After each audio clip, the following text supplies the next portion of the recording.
So all these courses and all the work that I do, and Wayne who's with me does, is all focused on helping your children to become better learners.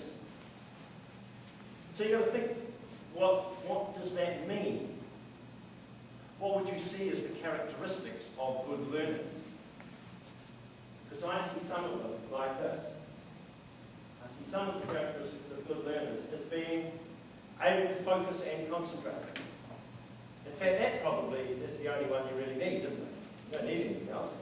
If you can learn how to switch on concentration anytime you need it, then everything else becomes easy, doesn't it? But of course, there's a few more. Being self-motivated, keeping yourself going when you're feeling down, being good planners, being organised, being hard-working, persevering, independent researchers, creative, forward-thinking, responsible for their own actions, self-evaluating and reflective, and self-correcting. Would that be a good list? Is this what you want your children to be? You like them to have all those skills? Okay? Okay, so then the important question then is, so do you ever do any of these things?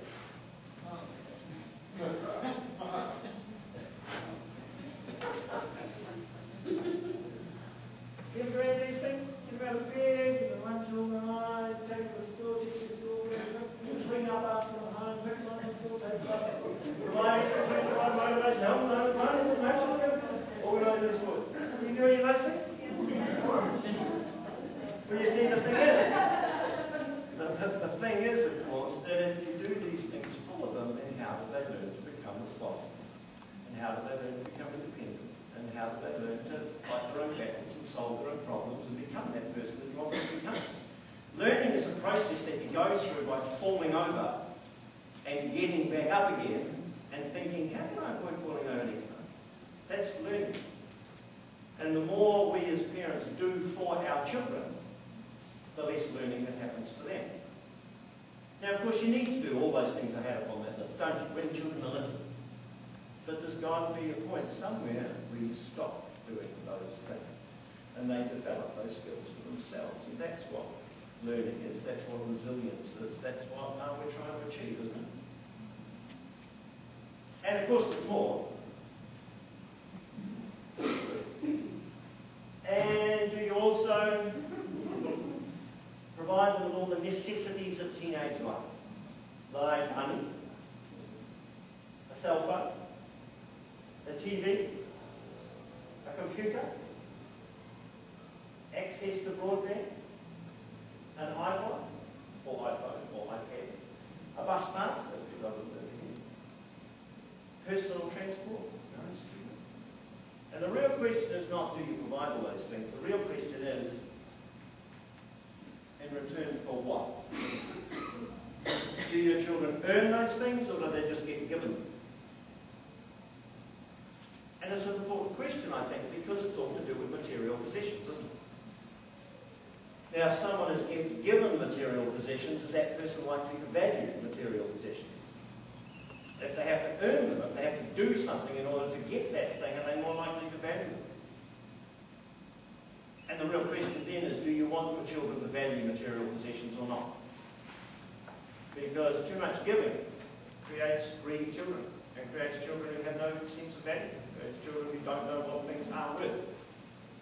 And so they can be just, it's not their fault, it's just that no one's ever helped them to understand what things are worth, because they've never had to earn them.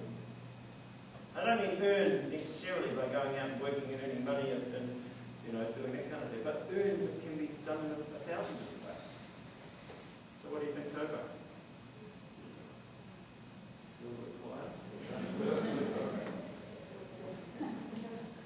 We start with a difficult question and the easy one. Okay, so what we need to think about is how can you help your children to become successful learners?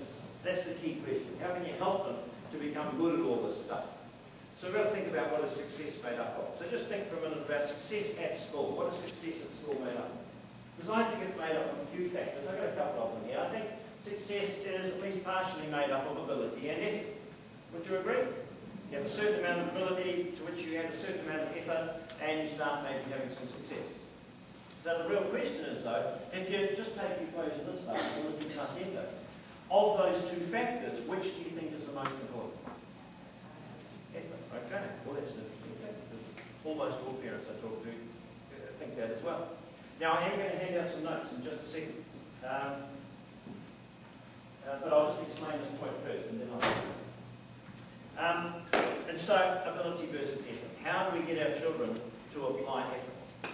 There's a whole lot of work done by lots and lots of researchers in this field, but the one I like the best is a woman named Professor, I think she's a professor, Carol S. Dweck. And she's a professor of psychology at Stanford University these days. I think she used to be at Columbia. And she has done 30, 40 years research in this area, and she's got an interesting book called Mindset, The New Psychology of Success.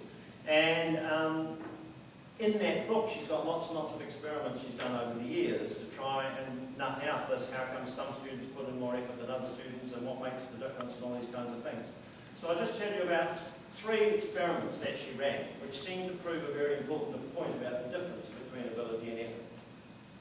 And the first experiment, it seems that most people, if they're given a certain task to do and asked, what do you think is most important in solving this task, ability or effort?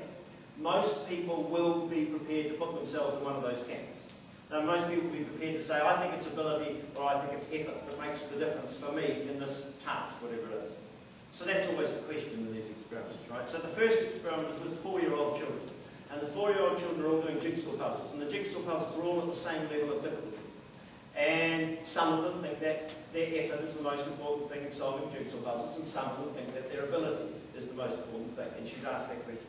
So then she offers these 4-year-old children the opportunity to move up to more difficult jigsaw puzzles. The ones who believe that their effort is more important than their ability are keen to move up to more difficult jigsaw puzzles because they think I just have to work a bit harder and I'll be able to do harder ones. The ones who believe that their ability is more important than their effort are not keen. They want to stay at the same level. They don't want to try harder puzzles because they think they're at their ability level. But that's 4-year-old. What do they know?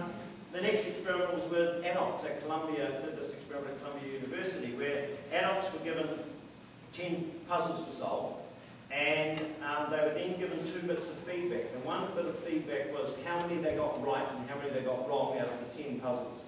And the other bit of feedback was what they could do to correct the ones they got wrong. And while they were getting the feedback, they were in a brain scanning machine, so which enabled her to be able to see whether what they were paying attention to, or whether they were paying attention or not. And what she found was that those who thought that their effort was more important than their ability were very, very focused when they were getting the feedback on how many they got right and how many they got wrong. And when the feedback changed to what they could do to correct the ones they got wrong, their attention actually went up. They were even more focused. Those who thought that their ability was more important than their effort were very, very focused when they were getting the feedback on how many they got right and how many they got wrong. But as soon as the feedback changed to what they could do to correct the ones they got wrong, they kind of drifted off the subject. And a third experiment, this is with college students. They also had a test, a written test, and they got a mark, it was graded, and they got their paper back with their mark on it, and then they were offered the opportunity to look at other students' papers. And the ones who believed that their effort was more important than their ability wanted to look at the papers of students who had done better than them so they could see how to improve. Whereas the ones who believed that their ability was more important than their effort wanted to look at the papers of students who had done worse than them so they could feel better.